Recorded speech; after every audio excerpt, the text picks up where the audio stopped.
2023 వైఎస్ఆర్ ప్రభుత్వం హయాంలో Gannavaram Telugu Desam party office పైన వల్లభనేని వంశీ ఆధ్వర్యంలో దాడి చేసి ధ్వంసం చేసి అక్కడ ఉన్న వాళ్ళని గాయపరిచి అక్కడున్న కారులను కూడా తగలబెట్టి విధ్వంసం సృష్టించాడు.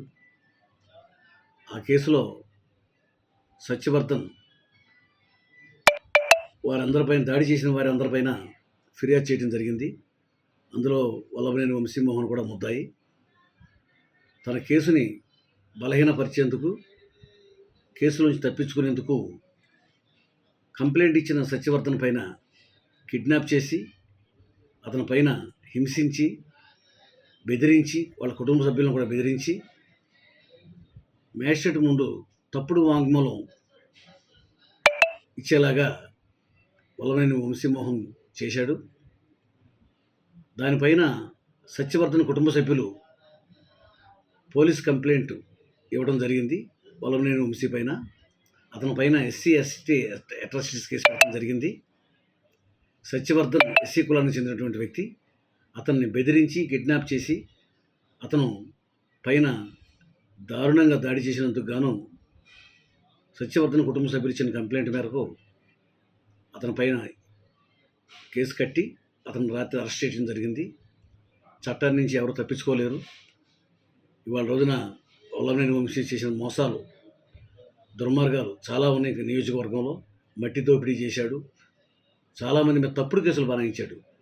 గన్నవరం ఆఫీస్ పైన తను దాడి చేసి గన్నవరంలో ఉన్నటువంటి తెలుగుదేశం పార్టీ నాయకులపైన కేసు పెట్టి చెదురు రాజమండ్రి సెంట్రల్ జైలుకి పంపించి చాలా కాలం జైల్లో ఉంచాడు. ఆ సందర్భంలో స్త్రీలు కూడా జైలుకి వెళ్లాల్సి వచ్చింది. తెలుగుదేశం మహిళలని జైల్లో పెట్టించిన దయాదాక్షిణ్యం లేనటువంటి వ్యక్తి వల్లభనేని వంశీ. అతను అధికార దుర్వినియోగం చేసి అధికారాన్ని అడ్డం పెట్టుకుని గన్నవరం నియోజకవర్గంలో అన్ని రకాలుగా దోపిడీ దోచుకుని కొన్ని వందల కోట్ల రూపాయలు సంపాదించుకున్నాడు.